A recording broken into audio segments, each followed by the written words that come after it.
अस्सलाम वालेकुम नाजरीन। क्रिकेट में एक बड़ी तब्दीली आई है गुज़िश्ता रोज से अफगानिस्तान की न सिर्फ बल्कि वर्ल्ड नंबर 1 बॉलर रहने वाले मुजीबुर रहमान अब क्रिकेट नहीं खेल सकेंगे। ये बहुत बड़ी खबर आई है। मुजीब के साथ साथ राशिद खान तो खैर बाल बाल बच गए, उनके साथ फजल हक फारूकी और नवीन उल हक भी रगड़े गए हैं। तो कुछ फैंस पूछ रहे हैं कि आया ऐसा क्या हो गया कि मुजीबुर रहमान जो कि वर्ल्ड क्लास बॉलर हैं, उनके साथ फजल हक फारूकी भी और नवीन जिन्होंने पाकिस्तान के खिलाफ तो लड़ाइयां उनकी खैर किसको भूल सकती हैं कि हमेशा पाकिस्तान के साथ जब भी होते थे तो टेम्परेचर बड़ा हाई रखते थे नवीन उल हक, अब उनके ऊपर भी पाबंदी लगा दी है। तो मैं आपको एक लाइन पढ़ के सुनाता हूँ, क्योंकि अफगानिस्तान क्रिकेट बोर्ड ने एक धमाकेदार किस्म की प्रेस रिलीज जारी की है। उस प्रेस रिलीज की हेडलाइन क्या है पहले वो सुन लीजिए, फिर मैं आपको आगे भी बताता हूँ कि पाबंदियां किन किन खिलाड़ियों पर लगी है। राशिद खान के बारे में अफगानिस्तान क्रिकेट बोर्ड ने क्या कहा, ऐसी कौन सी गुस्ताखी कौन सा गलत काम हुआ है इन खिलाड़ियों से कि जिसकी वजह से अफगानिस्तान क्रिकेट बोर्ड को इतना सख्त और इतना बड़ा कदम उठाना पड़ा। तो सबसे पहले आप हेडलाइन सुन लीजिए कि Afghanistan cricket board impose sanctions and delay central contracts of 3 national players. अब इसमें इन 3 खिलाड़ियों के नाम तो मैंने बता दिए कि कौन कौन से हैं। मुजीब है, नवीन उल हक है, फजल हक फारूकी है। तो ये 3 अब ऐसे खिलाड़ी हैं जिनको अफगानिस्तान क्रिकेट बोर्ड ने एक तो अपने सेंट्रल कॉन्ट्रैक्ट से निकाल दिया, क्योंकि साल खत्म हो रहा था और नए साल में फिर खिलाड़ियों को सेंट्रल कॉन्ट्रैक्ट दिया जाता है। उनके साथ और बहुत सारी चीजें होती हैं खिलाड़ियों के साथ कि वो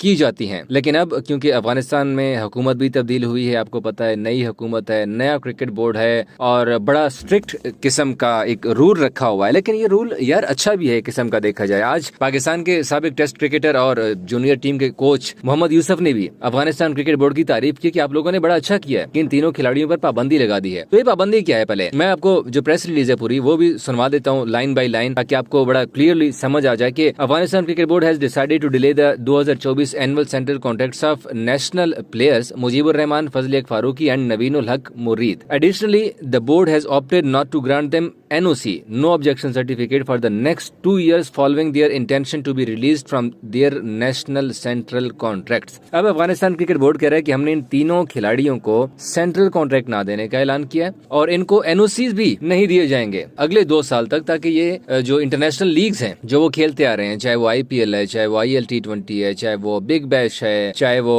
जो दूसरी लीग शुरू है LPL हो गई है या BBL हो गई है या BPL हो गई है, PSL हो गई है, ये इस तरह की जो लीग्स होती हैं, आपको पता है कि जब कोई भी सेंट्रली कॉन्ट्रैक्टेड प्लेयर होता है उनको लीग्स में जाने के लिए खेलने के लिए NOC दरकार होता है। आपको पता है कि हारिस रऊफ, जमान खान, उसामा मीर जब अभी उन्होंने बिग बैश में शिरकत करनी थी तो पाकिस्तान क्रिकेट बोर्ड ने उन्हें NOC ना देने का ऐलान किया था। NOC डिले कर दिए थे। उनके एक मैच भी जो पहले मैच थे वो भी स्किप हो गए थे। लेकिन फिर काफी शोर शराबा उठा हारिस रऊफ की वजह से, क्योंकि उन्होंने इनकार किया था दौरे ऑस्ट्रेलिया में टेस्ट सीरीज खेलने से। तो इसी वजह से पाकिस्तान क्रिकेट बोर्ड ने उनको NOC भी नहीं दिया और ये रूल है। अब इमाद वसीम को देखिए, मोहम्मद आमिर को देखिए कि जब उन्हें लगा कि अब पाकिस्तान क्रिकेट टीम में उनकी जगह बड़ी मुश्किल से बनेगी तो उन्होंने भी बिलाखिर रिजाइन देना बेहतर किया, रिटायरमेंट ले ली उन्होंने क्रिकेट से। नवीन उल हक ने भी आपको पता है कि ODI क्रिकेट से रिटायरमेंट ली हुई है और इसी बात के ऊपर अफगानिस्तान क्रिकेट बोर्ड की जो मैनेजमेंट है वो बड़े गुस्से हैं कि यार ये तो अभी यंग लड़के हैं, इनको अपने मुल्क को मुकदम रखना चाहिए, पहले अपना मुल्क होना चाहिए, उसके बाद फिर इंटरनेशनल लीग्स होनी चाहिए।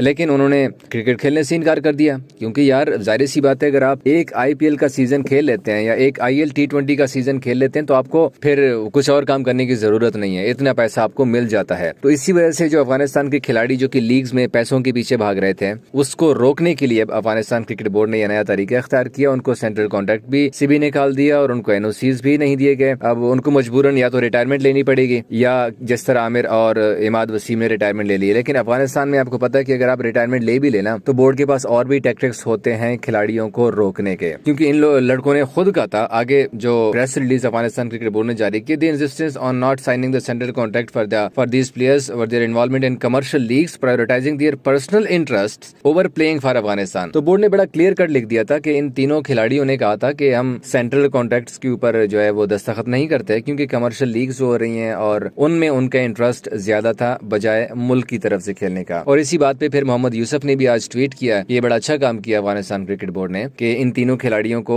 एनओसीज भी अब नहीं दिए जाएंगे और उनको सेंट्रल कॉन्ट्रैक्ट भी नहीं दिया। एक किस्म की सजा दी गई ना, अफगानिस्तान क्रिकेट बोर्ड ने अपने इन सीनियर खिलाड़ियों को सजा दी है। अलबत्ता उसमें मोहम्मद नबी जो कि द प्रेसिडेंट के नाम से भी मशहूर हैं अफगानिस्तान क्रिकेट टीम में, उनको भी सेंट्रल कॉन्ट्रैक्ट तो दे दिया गया है। राशिद खान भी बच गए, राशिद खान को भी सेंट्रल कॉन्ट्रैक्ट दे दिया गया है। उनके